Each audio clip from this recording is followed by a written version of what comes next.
Hello, do you like New Japan Pro Wrestling? Are you a Shin Nihon freak? If so, check out the Super J-Cast with Joel and Damon on the Voices of Wrestling Podcast Network. And even if you fucking hate New Japan Pro Wrestling, listen to the Super J-Cast anyway. Not just for our great show reviews, analysis, and pastrami sandwiches, but there's also usually some dick jokes somewhere in the obligatory opening 30 minutes of absolute nonsense we chat about every single week.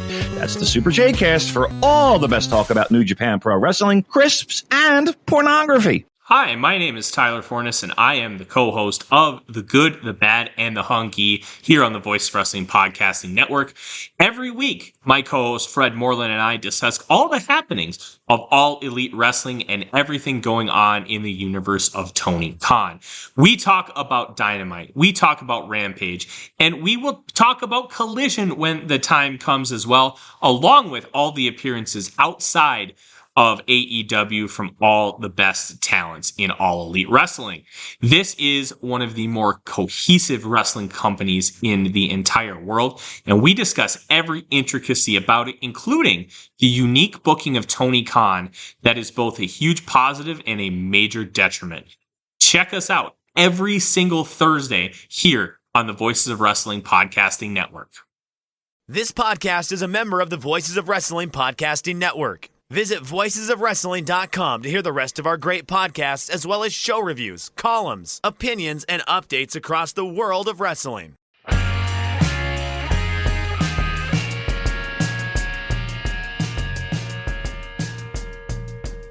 Hey kids, do you like professional wrestling? Well, we like professional wrestling too. This is Shake Them Ropes. I am Jeff Hawkins. He is Chris Novembrino.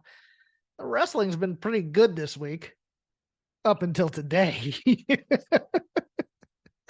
And then things hit the fan. Shall we just get into it, Chris, or do you have some talk? Let's do it. I mean, you know. If you're here for contrarian opinions, let's get into it. That's what we should rename this, the Contrarian Show for some reason. So Collision is set to debut tomorrow. Cheap plug for me. I'll be on the Fight Game Media Network's YouTube show after Collision for live hot takes. We all ready? Are we all ready for Collision? Have we gathered? You know, Punk, you ready? Yeah. Okay, yeah. I just have this one interview I need to do. Leroy Jenkins. Word coming out earlier this week from Wade Keller that there was some controversy behind this interview, and Brian Alvarez seemed to pile on it that there are people unhappy in the locker room about, and I can kind of see why. It's not anything that we don't already know per se. A lot of this drama, there are NDAs involved, but yes, Mark Raimondi of ESPN did an interview with CM Punk in anticipation of Collision. And Punk talked about his issues with Hangman Adam Page, who I assume is not part of the NDA, but just to bring you up on the timeline here. Punk and Hangman agreed on a promo. Hangman went off script and took some liberties. Punk got hurt physically by stuff that was going on in the match between the two of them, when Hangman Page, I guess a chop went too high and chipped a tooth and stuff like that. Punk gets ticked off, and then Punk dishes his receipt eventually after Tony Khan doesn't do anything. Now, some of the histrionics by Punk here. Number one, actually, let's talk about the elephant in the room here. This is not the time to relitigate old wounds, even if he was asked about it. You just say, look, if things are truly in the past, as he would like to say they are in the past. Now is not the time. You don't need an explainer. You got a new TV show coming on. This is not the time for them. So, on one hand, I'm glad that Punk clarified his version of the timeline a lot more, because I think there's certainly antagonism between Punk and the Bucks and Omega, but then there's also this antagonism that's happening between Punk and Page, and that happens in the ring during the course of them being physical. And I mean, like, look, if that one chop went high, I'm guessing there were other times where these two guys were being a bit stiff with each other during the course of that matchup. And I go back to the quote here, which now I want to also mention, I think that like it's idiotic and clearly toxic for CM Punk to be relitigating this stuff. So Yes. while on one hand it's clarifying or whatever, it's like, I mean, we go back to this workers' rights promo, right? Let me get it up because I want to read it again. Like, Well, while you get it up, let me also. Sure. Oh, jeez, that's here it is. terrible. I got it. Oh, thank goodness. Jeff, I don't need your help for that. Anyways, need a blue pill to get it I've now gotten the quote into Hey, a place where I can read it. We used to be sponsored by those types of. The sponsored days. I look back fondly. Yeah, remember when this show made money? Go ahead. Yeah, but and also the increasingly deconstructionist commercials we offered you all. Yes. But here in this case, I want to talk about this. You talk a big game about workers' rights. Well, you've shown the exact opposite since you got here. I love this place. I care about this place. This is my home, and it's Sunday at this Sunday at Double or Nothing. I will not be defending this championship against you. No, for the first time in my life, I'll be defending all Elite Wrestling from you. Your mileage may vary on this, but like the idea that Paige is saying these words absent the opinions of others informing him, I mean, would strike me as unbelievably arrogant. I mean, you say that you're doing this for everybody and you haven't spoken to anyone. Like, you just like sort of like sat, meditated, and realized what was good for all, and then came down and said this thing to CM Punk. No. Well, let me. I think it's far more likely that Paige was talking to people up to and including the Bucks and Omega, and that was part of where this was all coming from.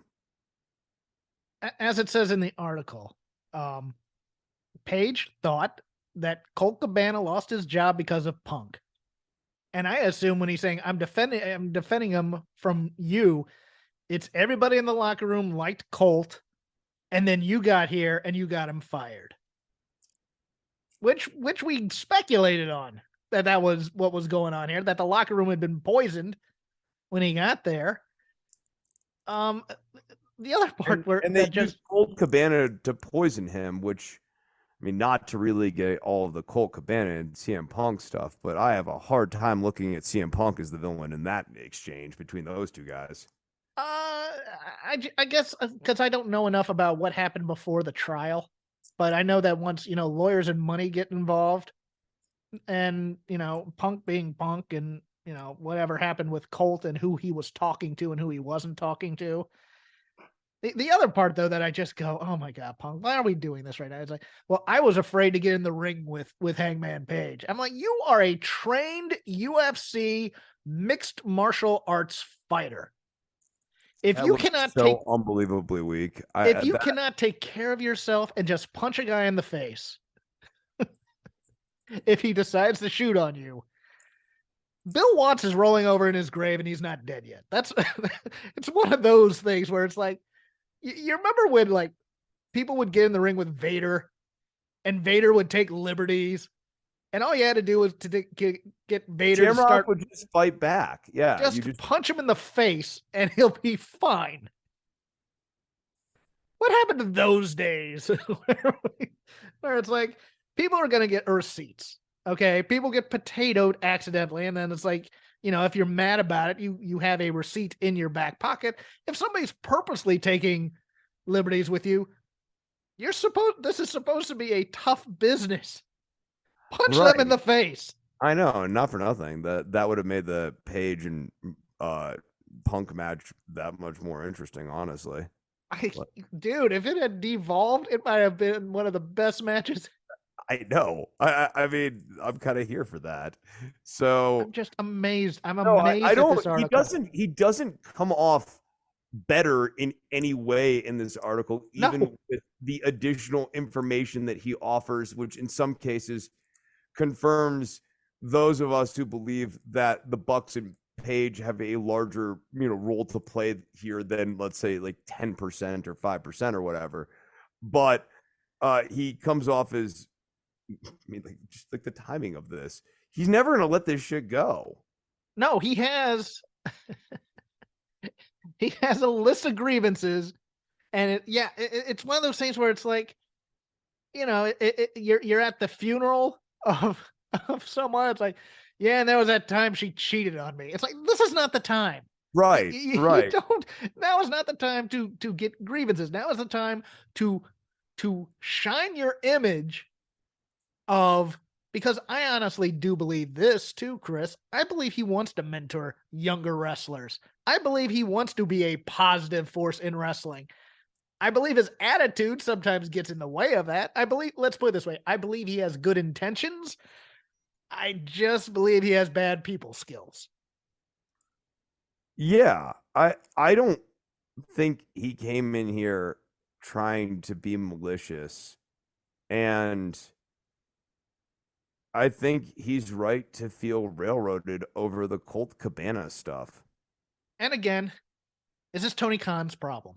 Tony Khan needed to step in here. Tony Khan still likes Punk a lot, and that's, I guess that's a positive thing, but you nip the Page issue in the bud and nothing else happens. Well, and the Cabana issue too. I'm sorry. Yes. If you're Tony Khan and you're going to pay big money to get CM Punk to come into your promotion and unretire and come back into the ring for the first time in 7 years, and you're doing this specifically to juice ratings, the needs and the feels of Colt Cabana do not matter. You toss that into the toilet because you are making a move specifically to juice the ratings here, which it did. Let me smooth out a little bit of what you said there, because I understand the directness of it. You have a guy who went through the indies and a lot of people like, and a lot of people worked with in ROH. You need to have a meeting with this locker room and explain things and get them ready. Now, they may not like it. It may all end up the same way it would have ended up anyways.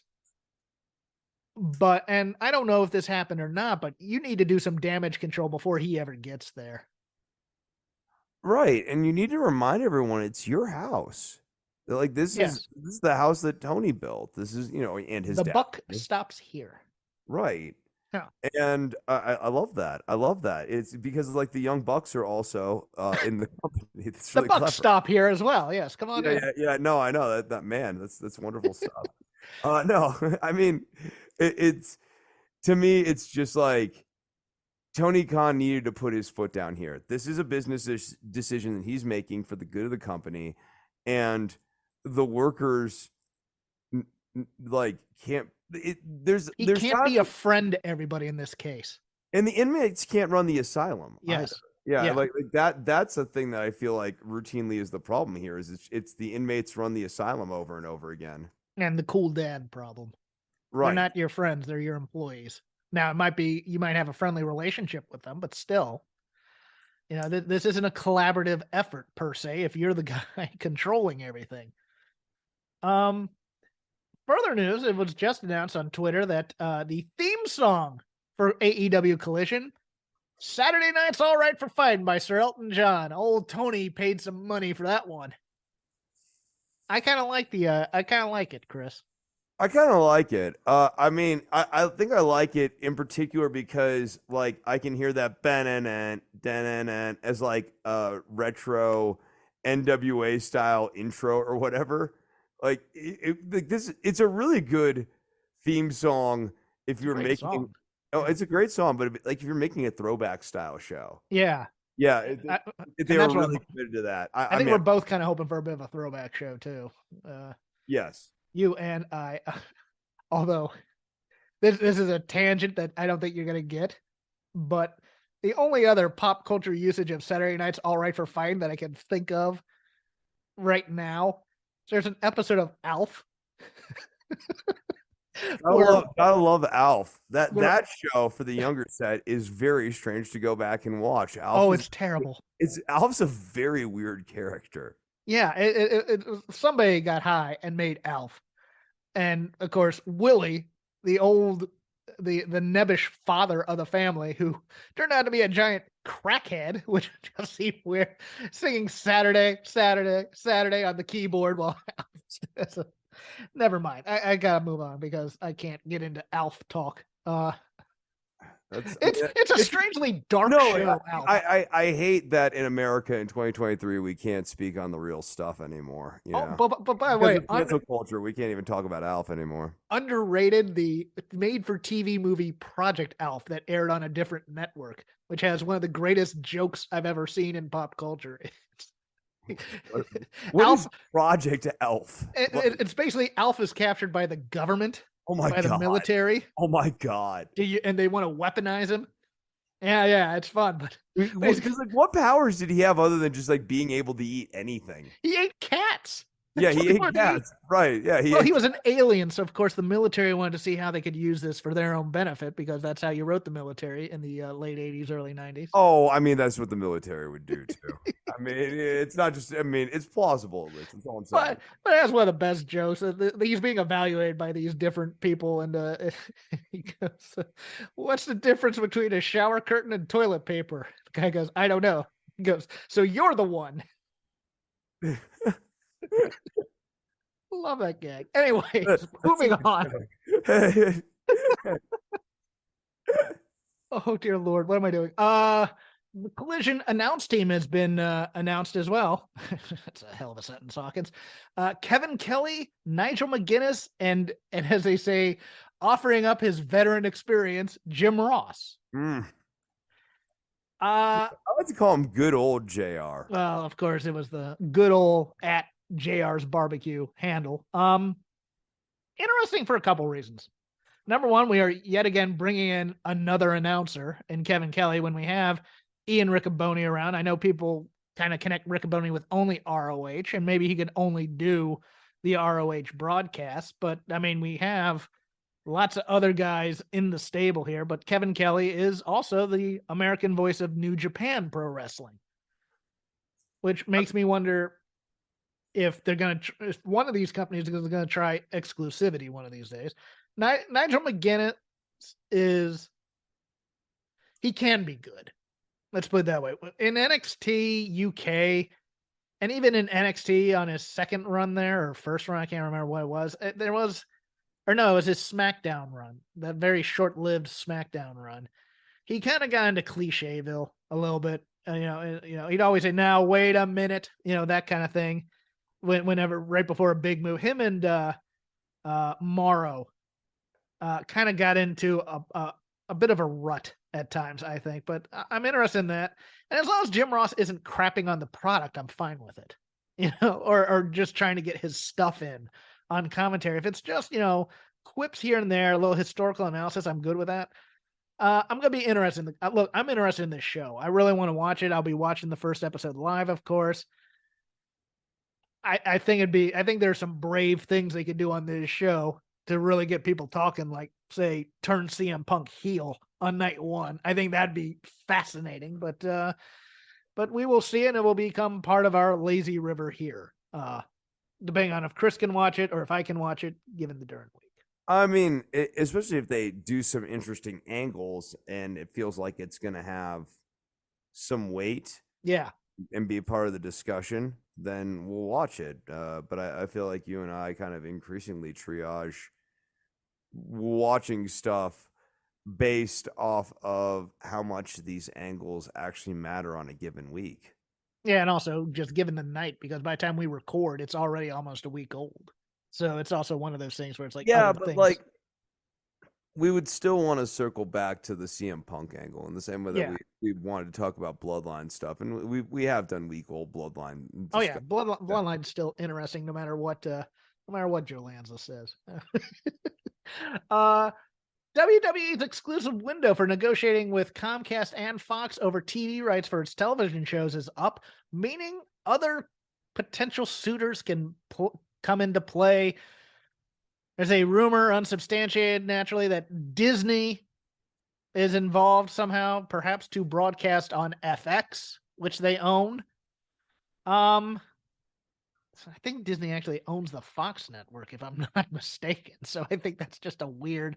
They own 20th Century Fox. I don't know if that means they own the Fox network or not. I'm not sure of the mergers and acquisitions aspect of it all. I feel like Murdoch owns Fox News and News Corp. Yes. Not 20th Century Fox? No, that's correct. Disney owns them, but I'm not sure who owns the Fox networks in terms of, like the TV network too. The TV networks. Yeah. Disney, it's always usually Nick Khan leaking that, in my opinion. My opinion is WWE will go with who pays them the most. I think Comcast has a distinct advantage here, and I think they will want to be in the Raw business for a number of years. It's SmackDown that I would worry about. SmackDown could find a home on FX. SmackDown has been broadcast on Fox Sports West. I think WWE would take it as an insult if they took them off of broadcast television. Yeah, especially with the numbers they've been doing. Yeah, and their numbers have been pretty good of late. I believe they had 2.1 million this past week on they had Friday. That 3 million number that one week. I mean, yeah, that was just staggering stuff. Mm-hmm. So we will see, and of course everybody's going to be waiting. And then what? I mean, Warner Brothers Discovery could be a player in this too. So we'll just have to wait and see. Personnel front, BJ Whitmer fired from AEW after being arrested for second-degree burglary and strangulation. Good move on AEW to move swiftly on that part, but being hired as producers and to work in creative, Jimmy Jacobs, formerly of Ring of Honor and as of late working as creative in Impact. And Where's Jeff Hardy working these days? Huh? Where's Jeff Hardy working at? He's in AEW, of course. Oh, is he? Oh, okay, okay. Well, I know it's still good that they got rid of BJ Whitmer. Duly noted. Although domestic abuse is a little bit higher than drunk driving, but I get your point. Until you kill somebody with your vehicle. Until you kill, yes. The point made, Chris. I'll take the L on it. And Kevin Matthews, who formerly worked, I believe, in Impact as KM, is also being hired. So a lot of ex-indie guys that a lot of these guys worked with. Jimmy Jacobs, I find the synergy interesting because, of course, he was fired from WWE when he took a picture with the Bucks and Cody when they did their march on Ontario, California out here. When they were still the young upstarts of wrestling, trying to get a company going and things like that. Jimmy Jacobs, not my favorite creative necessarily, but I mean, he'd been doing a lot of the supernatural stuff in Impact, but he was also kind of the Chris Jericho whisperer in WWE with like the list and the pen clicking and things like that. So, I mean, I'll give him a chance here. I have no problem with it overall because, I mean, he knows. I mean, look, he's worked with most of those guys for years. I get it. It just, for lack of a better term, it's not an inspired pickup to me. It's not outside the box thinking, but it doesn't necessarily have to be either. No, I mean, I think Jimmy Jacobs, I guess the big knock is just that he's a known quantity or whatever, but his track record's not bad. He's just not like a world mover. I think most of my negativity comes from I just didn't like his character in ROH. I gotta be honest with you. No, his ROH character wasn't great, but his creative, as far as I can remember, it's actually been perfectly fine. Perfectly acceptable. I mean, as a guy in the room, sure, okay. Nails making his first public appearance at a Comic-Con in Detroit. He's also signed on to do Project The High Spots. Kind of begs the question: is there that much demand for Nails? Are we talking like Nails from DOA in the 90s? No, we're talking Nails the Convict, who had a feud with the Big Boss Man. Whoa. And then did like the one shot in WCW as the Convict against Sting. Oh. I just find that interesting that he's a guy that they brought out from Mothballs. Roosh quit AAA this past week. Roosh's contract with AEW is a one-year deal and is believed to be up soon. Incidentally, Andrade is on a 3-year deal with AEW, and he was of the impression that his is up in a few months. But in his case, due to injury, AEW could extend it for the amount of time he was out injured. This is Uncle Dave talking. There was talk of it opening the door to trying to talk with WWE, in parentheses, where Andrade's wife works. It's almost, and this is also Dave editorializing a bit, it's almost funny that AAA did WWE such a big favor with the Dragon Lee thing in December, enough that it almost cost AAA its relationship with AEW. Any thoughts on Roosh? I mean, if he went to WWE, we know what his ceiling would be at. Member of the LWO, or fighting Right. for control. There's just a clear limit to how much one can achieve in WWE if you don't have a strong command of the promos. Yeah, they have a style. They want you to do exposition-y promos. You don't get to do real promos in there, in my opinion. Right, and that's the other. I mean, the English is a second language people. I mean, the other part is they still get stuck with this complicated verbiage that's not even written like in a way that's particularly friendly for an ELSL person. They get complicated verbiage. They get stuck in a stereotypical gimmick of some sort. You know, all the Hispanics, like, all the black wrestlers will be together. All the, they love their racial segregation. I mean, it's not like Asuka has given anything interesting in the past 3 months to say ever online. It's just Asuka is such a transcendental performer that she can overcome bad material. But let's not kid ourselves. This material's horrible. Yes. Yeah, if I were Roosh and Andrade, I would be trying to make the most of this opportunity on Collision. I really would. I understand Andrade. Andrade is a Triple H guy, and Triple H, made him look like $1 million in NXT. Even Triple H's WWE ain't NXT anymore. It's a different ball game.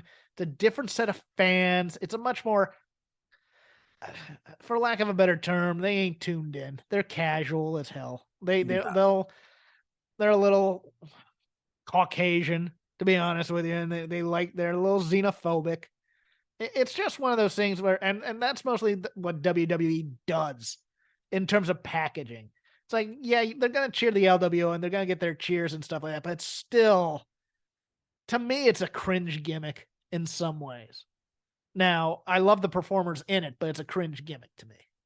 Yeah, no, bringing back the LWO, I don't look at it as strong.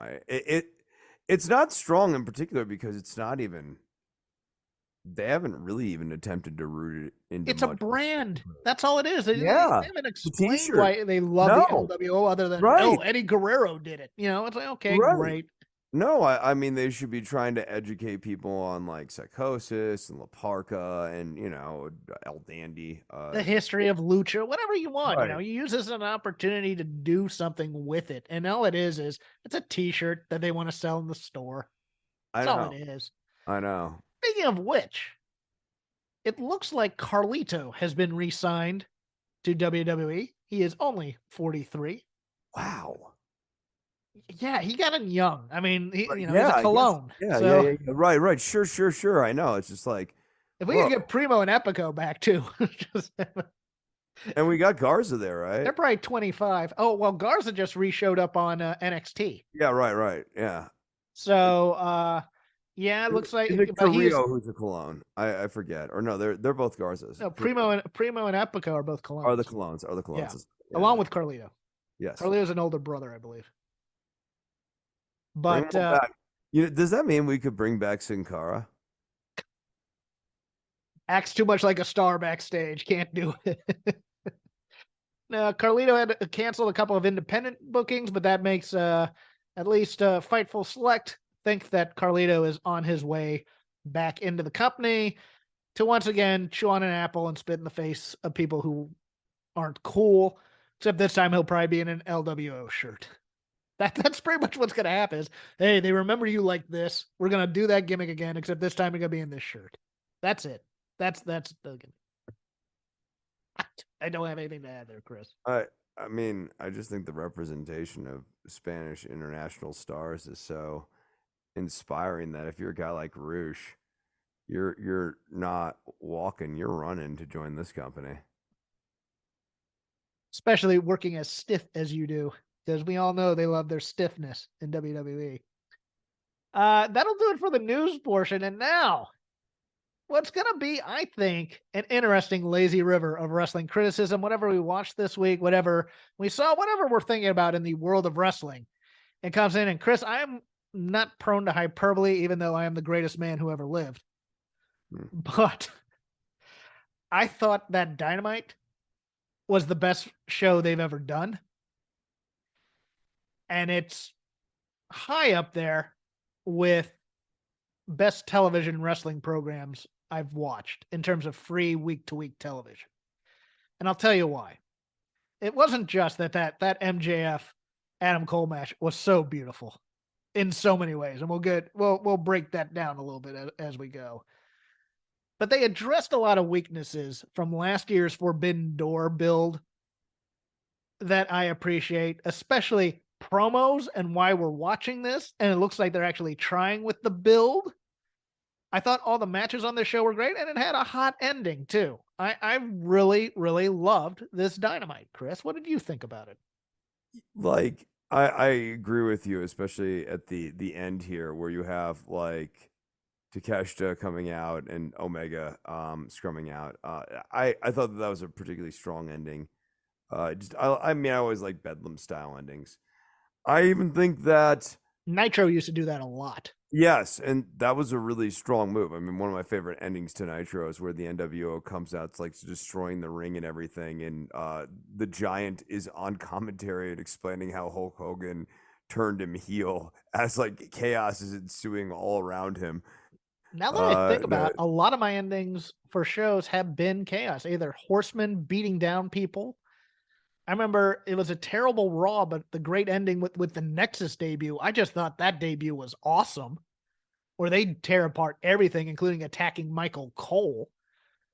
Yeah, and then this ending with Ospreay and just making him look like $1 million. I thought this ending was great, but continue. Sorry.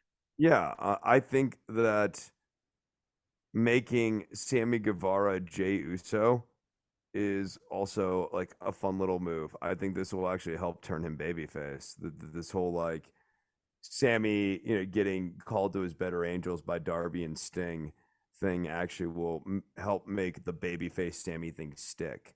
I didn't have time to research this, but maybe you remember or not.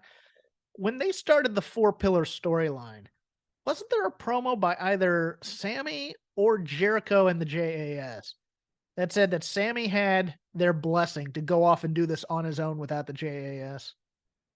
Because that was the only thing sticking in my craw about that promo with Jericho. I wanted to say that Jericho did say that. Yes, I remember that. And maybe this is just, oh, well, Jeff, he's being a heel because he did say that. I go, yeah, but you got to remind people that he said that.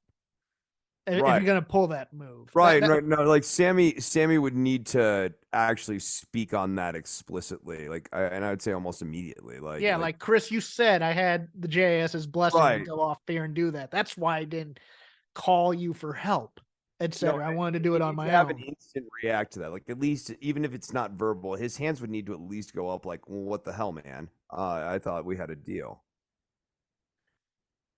Can we go into this MJF Adam Cole thing of beauty? Yes, let's go into it.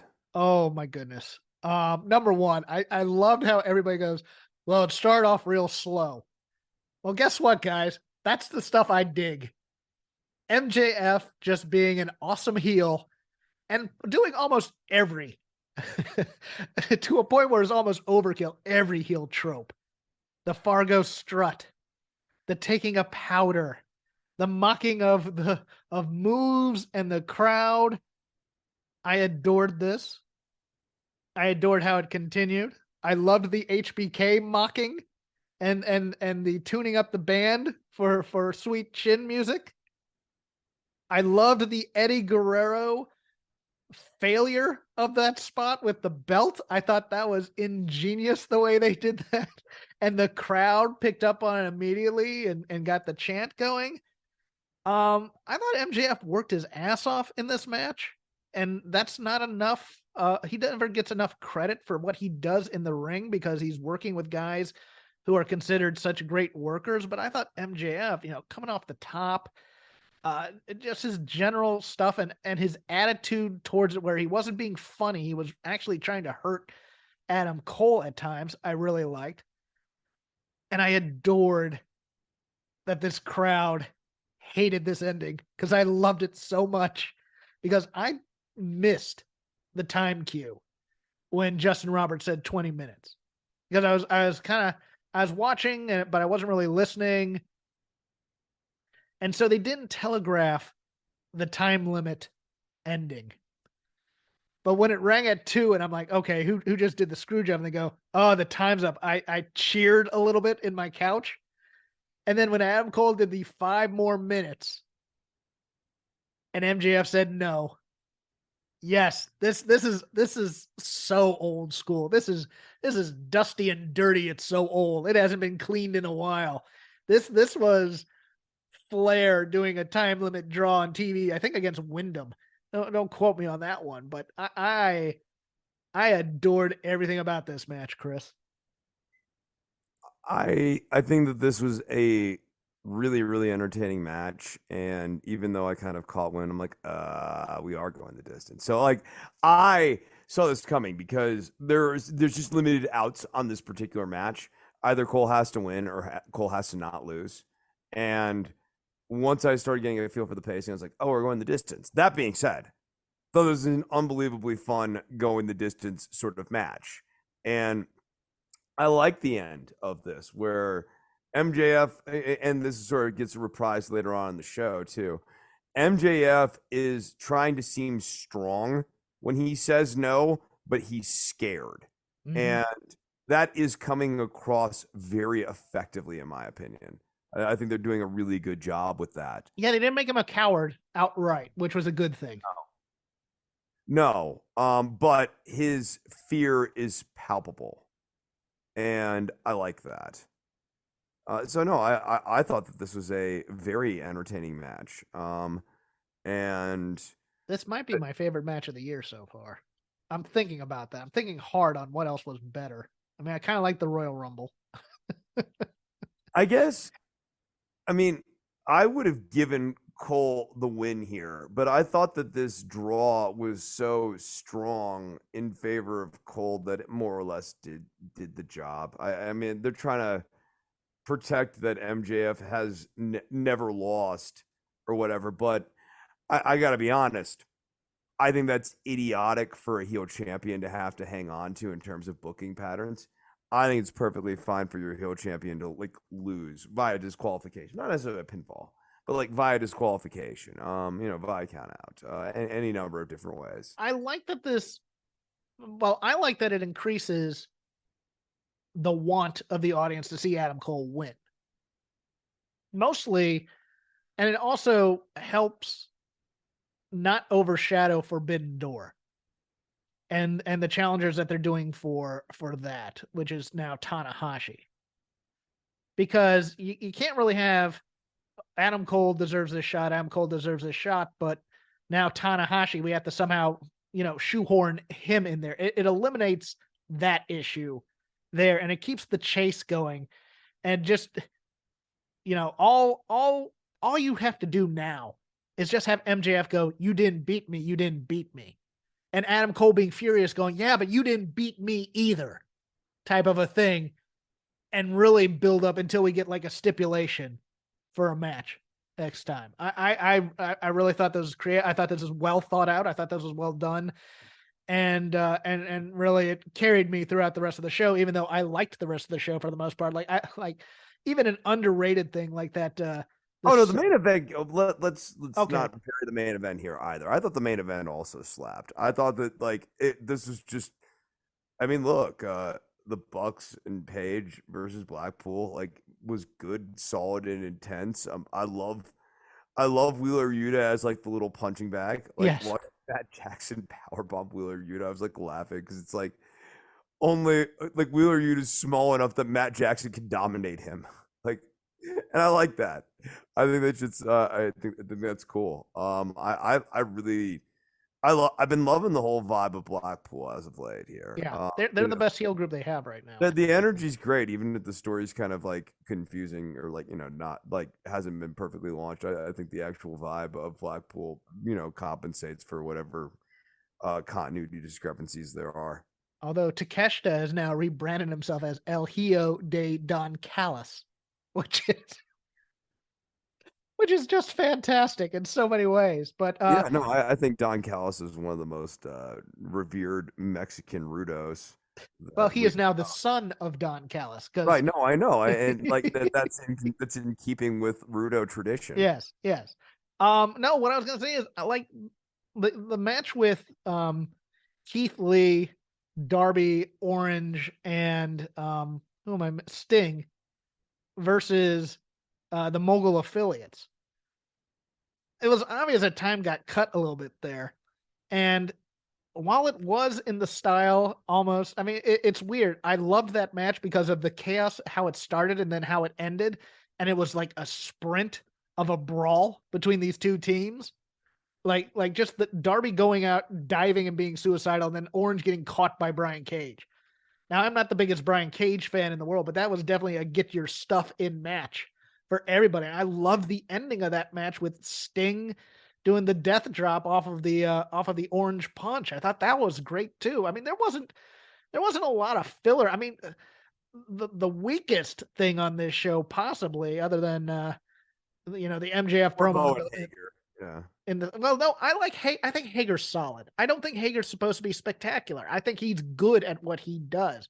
Like even that was the best Sky Blue match I think you'll ever see. Right, man. I was gonna go there next. I thought Sky Blue really over delivered in that match, and bit of a stupid baby face, but a bit of a smart baby face at the same time with the blue paint. I thought that was clever. Right. I thought that she had a plan. Yes. I thought maybe the big mistake in booking, but I blame this more on the commercial break, or the big mistake in pacing. Most of this is the commercial break. Is Tony and Ruby are going in and antagonizing. They spray her mom or whatever, right? Right. And Sky Blue's fire up needed to last more than just that plancha, because like literally she had the fire up, hits the plancha, we're going to the commercial break, and so the heel takes over. But like that's not how that actually should have went during that commercial break. During that commercial break, it should have actually just been all Sky Blue like running Tony Storm ragged. Thought Sonata looked good in that promo. I'm not a big New Japan guy, but I mean that's the best I've seen Sonata look in terms of championship heft. For me at least, just being kind of a dumb casual on such things. I thought even Jack Perry's accepting of the open challenge, which obviously one-upped Hook, and it's so obvious where we're going with this, but I think Perry is actually doing something, turning into a heel here. I think he's going to be a good heel, which, despite the pillars build, I'm hoping for that. I want to see something out of this kid. I really do. Yes, I thought that he just You're really my best friend, and everybody boos that line because they know what's coming. It was so great. Yeah. Like there's that, and then like also just him saying I really want to win something this year, and you know that he's going to lose this match. But I think that Hook is going to be there like solid and true at the end of this match, and that's what's going to make the backstab that much worse. Well, he's going to be looking at that FTW title because he said he was going to win gold this year. That's true. That's the Chekhov's gun in this whole thing. Is that what was the other thing I was just thinking of? Well, and the fact that like he never really meant like Jungle Hook's back together, but there's no clear plan to winning the tag team titles. Oh yeah, Hager and Wardlow. Like these guys just have a Haas match, and I don't need Hager to set the world on fire. Hager is playing the role of the over the hill big guy that still has some toughness, but he's never going to win a a competitive match, but he's still gonna get his licks in and stuff. I've never had an issue. I think the blowback against Jake Hager was like the cringy or what was the thing he did with Claudio and the Real Dutch? Americans. Real Americans, which the was Real such Americans was like the best gimmick he's ever done. Yeah, but it was also xenophobic. Remember? I know. I understood the politics of the gimmick. Yes. No, I wasn't saying you didn't, but the blowback from how icky the gimmick was, I think, has carried on with Hager for a long, long time. But I didn't mind this match at all. I thought Wardlow looked strong in it. I can do without Arn Anderson and his Glock. But they beat him up afterwards, so I'm happy with that. I think wrestling needs more guns, so I actually applaud Arn Anderson's Glock. So you are against the Scott Hall line that there shouldn't be pistols in wrestling. We're talking about Pistol Pez Watley. Yeah, but like no, I mean I think actually to be serious here, quite the opposite. Like a gun should never actually be part of the wrestling universe because it's like bringing in a nuclear weapon or something like that. It's a finger. It's like the Kenny Omega forearm chainsaw. It's like no. And Arn is such a guy with bazooka, you know.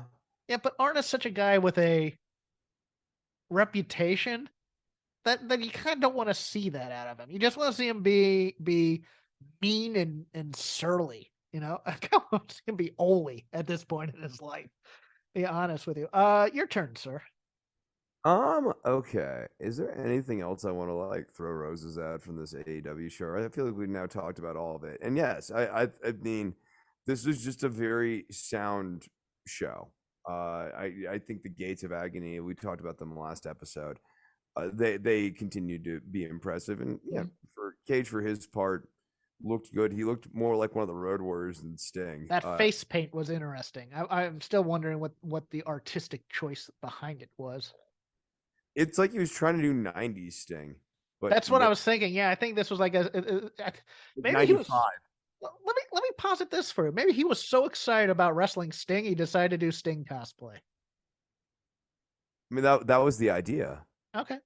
Yeah, no, that they even said that on commentary. Oh, did they? Yes. Stupid. They said it on TV. That's gonna go. Your analysis is spot on again. Thank you. Yeah, please don't say anything in the Discord about that. Okay, go ahead. But yeah, no. I thought it looked good. I thought it worked. All right, so then I made the choice this week, bafflingly, to watch NXT entirely. I don't know why I do things. I'm a bit of a mystery to myself sometimes, Hawkins.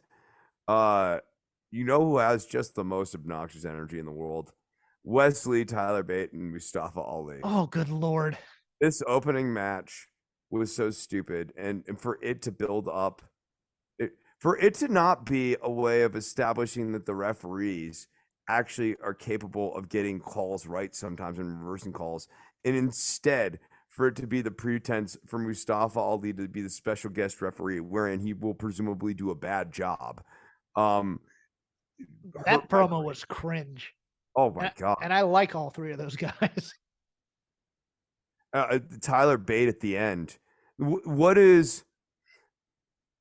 I'm not a fan of that affect that he is putting onto his voice now when he says things like, I know a delightful vegan restaurant. Yes. You know what that is? That's Bryan Danielson being a virgin. That's what that is. I hate this. I hate that whole thing. I hate it. Hate it. What I don't hate. She is such a gimmick. And I say this every week. I love Thea Hail.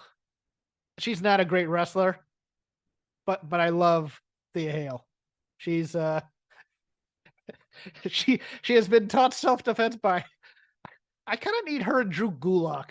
Her Gulak and Dempsey is like an amazing trio. Like especially like turning those guys like they're like baby faces because she's just so overwhelmingly positive. No, I think that she serves as a tremendous comedic foil for those three. Yes, I agree. That's Dempsey, I'm sure, has his father's humor gene. Yes.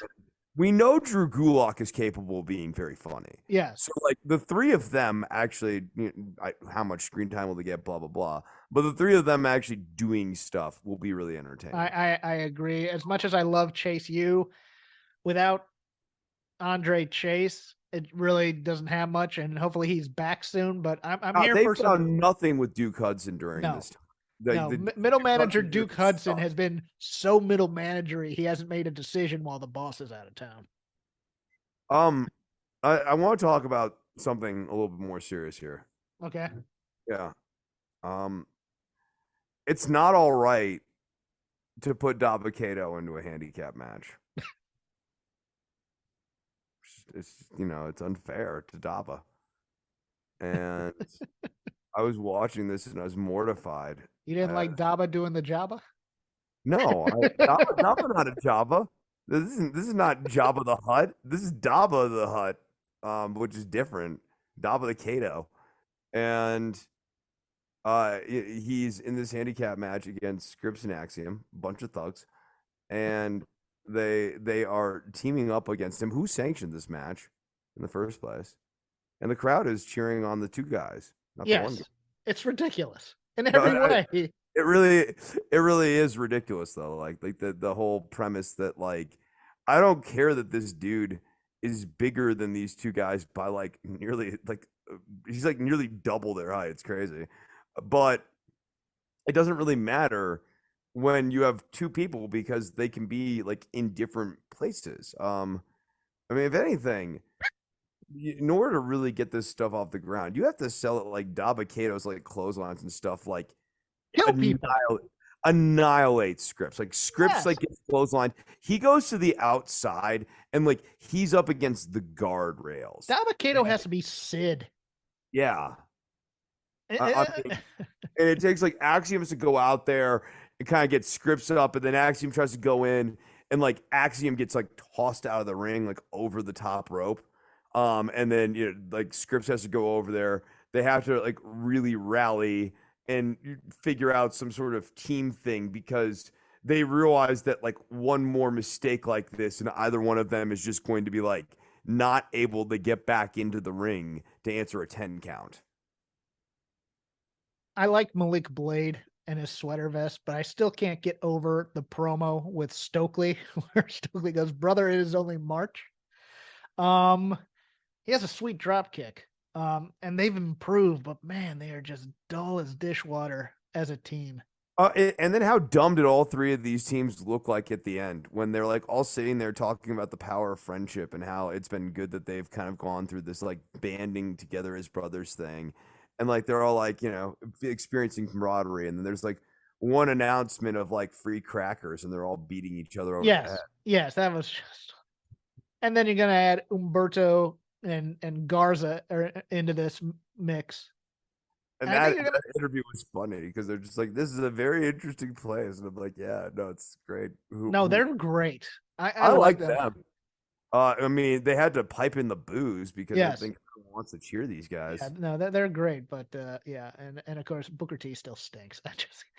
I did like Roxanne Perez's promo after the match. I mean, she took a header on that Pop Rocks, but the promo against Blair. What happened at the end of this match? They went home really early. What happened on the Pop Rocks is as she it looked like who's the other person in this match? Tatum Paxley. Yeah, it looked like Tatum didn't get a great jump on the Pop Rocks, or Roxanne just didn't get a good jump on her end, and she landed on her head and neck in there. I think they were a little worried about concussion.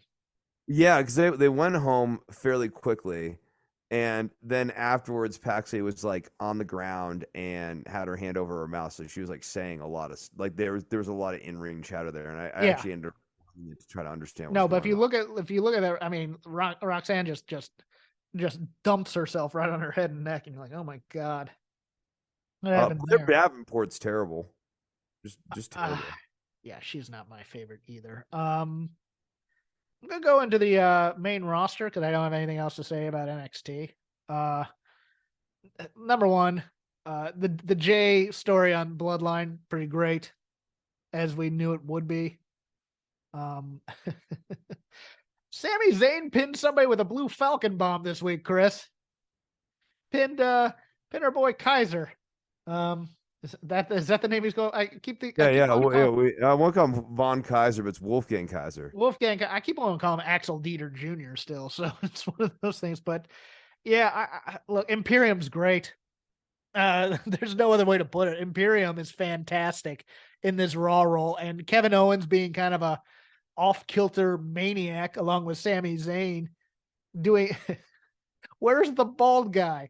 I'm loving those two as well. You can do a point now on Raw or WWE, whatever. Yeah. Let's see here.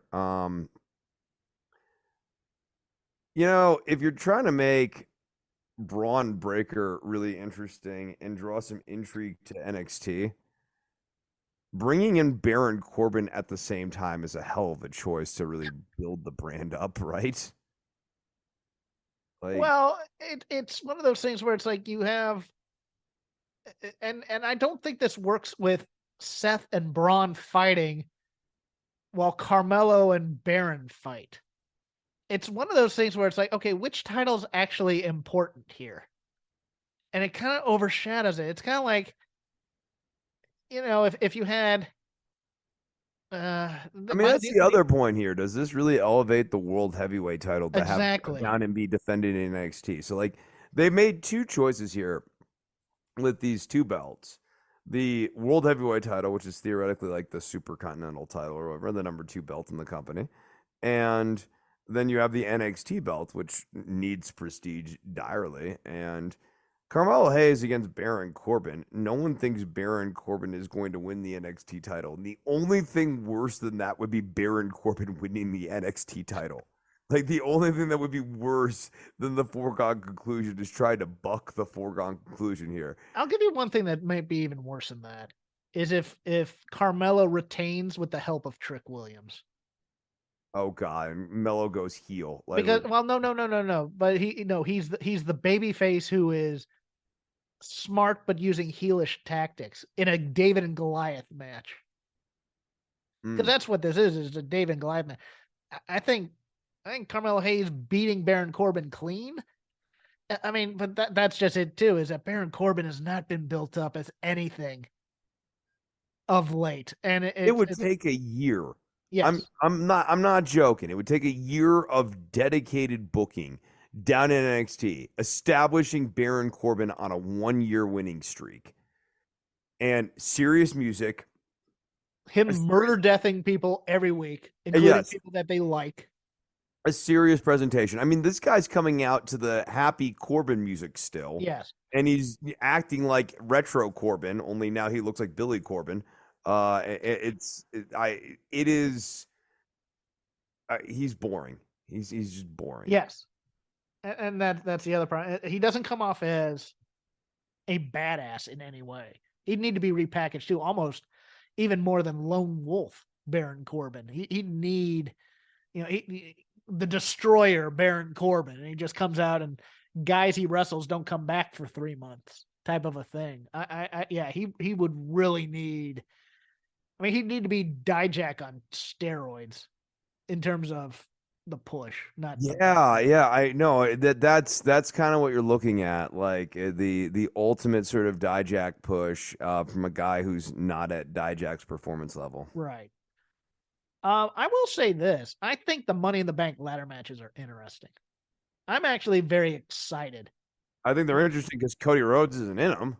Yes. I mean, it's not a foregone conclusion, at least the men's side. I think the women's side, doesn't matter who the 5th person they add tonight is, which I think is probably going to be Raquel. I think Raquel Gonzalez is going to be the one that's added to that match. But on the men's side, it's nobody who's ever been thought of in a world title kind of way, and guys that are kind of on the come. And it's kind of the way that you thought Money in the Bank should have originally been handled, which is a guy, it's not any of the top tier guys. It's all a bunch of guys on that next level fighting to just get a shot at the title. I really like it. I mean, LA Knight, Nakamura, Ricochet, who else am I missing? Santos Escobar which, I'm here for that. I'm here for him getting any kind of shine in a match. And who am I missing in the 6 there?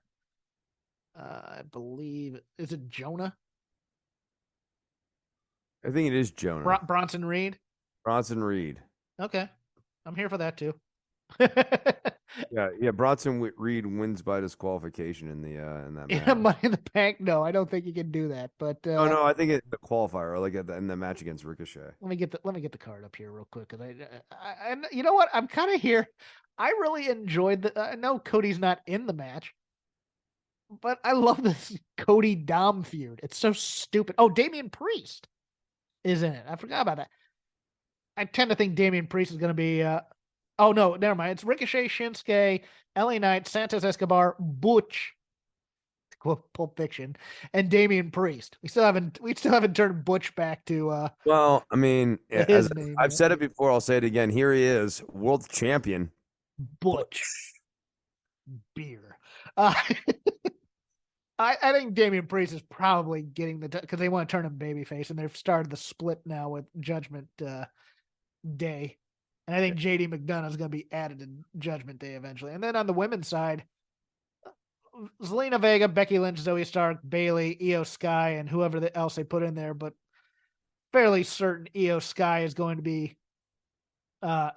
beat Bayley and take that title, and then that'll get that split going too.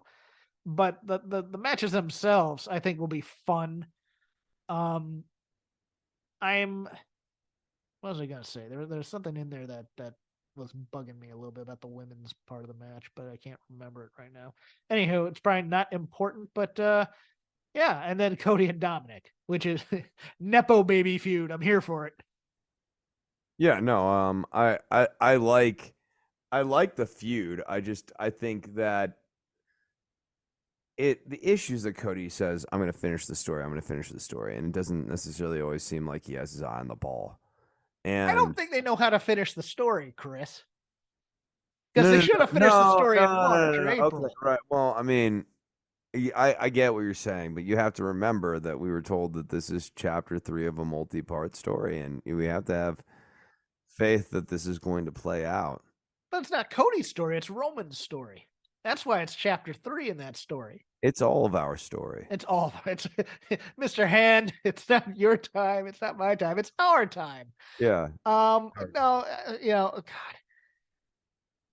But when we go over this match, which will be 2 weeks from now, I think. All I can think is Rhea's screwing Cody here, just like helping Dom win for the heat, and then we're gonna have to figure out a way to get, or even Brock comes out again and destroys him. I don't know, but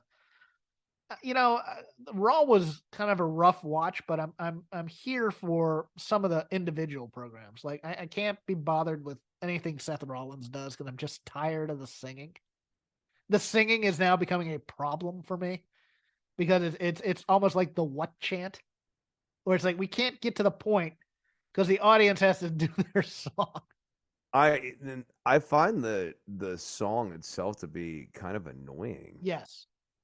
Like it's like a lazy version of Seven Nation Army. That's a good call. Yeah, that's just my 2 cents on the song. Anything else in wrestling that you want to bring up? Man, I don't think so. I think we basically hit it. We have exhausted, and we were kind of giving everybody flowers this week. It was kind of cool. I know. I every so often we can be very positive. Actually, the one person we were kind of negative on was Punk. So look at us. We're Jeff, I think there's hope that you and I can integrate into the mainstream, right? I told you that if we really put our minds to it, one day we can be normal. There are 20 people yelling at whatever audio device they're on going, it's about time you all got on the anti-Punk train. Oh, I didn't say I got on the anti. I mean, I just thought he was shit this week. That'll do it for us. Call him as I see him, Jeff. I am at CrapGame13 on Twitter. Once again, I'll be on the Fight Game Media Network after Collision tomorrow night, live on their YouTube channel, talking Collision with Garrett Gonzalez and Paul Fontaine. Join Fight Game Media at patreon.com/Fight Game Media. I do the Dynamite show on Wednesdays. Usually goes up about 2 hours after Dynamite ends. Paul and I thoroughly deconstruct Dynamite to a point that it's almost ridiculous. But yes, either that or follow me for bad jokes and more ALF content coming on Twitter. Chris is only on Instagram because he is not a man of the people. He is a man. No, of... it's totally wrong. I'm the voice of the masses, and you can follow me on Instagram at instagram.com/Dr. DOCTOR_NOV. I've always been repping the people and the shorties. I love the shorties. shorties. It's all about the shorties. Yeah. Even for the shorties. The meat wad. Yeah, you got what I'm throwing down there. And I teach guitar lessons. I actually just did my first week of the Jimi Hendrix series. So I'm now calling it Jimi Hendrix Summer Camp because it's happening during the summer, and a lot of like my students are kids who are out of school. But like, what is it really? It's an 8-hour lecture series on Jimi Hendrix that like it kind of combines the history of Jimi Hendrix with actual audio recordings of his playing and that sort of thing. Everything this first week here was all the preliminary stuff before the experience, his big 3 albums. And then I actually break down some of the playing and the techniques that he is doing on this recording. So if you've ever been interested in Hendrix, you are a guitar player, and want to pick up stuff, this is a great way to kind of get on board and get into the Hendrix modality. And then from that point, you can learn other songs and that sort of thing. So for those interested, each session's 25 a session to attend, or 20 if you just want the video after the fact. They're 2 hours long, and they take place every Friday. So for those interested, message me at instagram.com/DOCTOR_NOV. I think I mentioned this in the last show, but Don't Worry About the Government did make a surprise comeback here on Patreon only right now. We're still working out what like a new rollout would look like, of Don't Worry About the Government and feeling out things. But I suspect you might even hear some more Don't Worry About the Government in the next week or two here, because there have been some news and headlines and that sort of thing. So we'll be talking about all these sorts of things over at patreon.com/DWATG. You can get lessons from me, instagram.com/DOCTOR_NOV. And you can also attend the Jimi Hendrix classes. So that's all I got, Jeff. Okay, we'll end it there. Okay. Hello, everyone. My name is Taylor. And I'm Kelly. And we are the co-hosts of Jumping Bomb Audio, the podcast all about Joshi Pro Wrestling here on the Voices of Wrestling Podcast Network. Every other Monday, we are with you talking about the biggest news in Joshi, along with show reviews, previews, and much, much more. So if you're new to Joshi or you've been a longtime fan, this is the show for you. We've got something for everyone here. So check us out, Jumping Bomb Audio.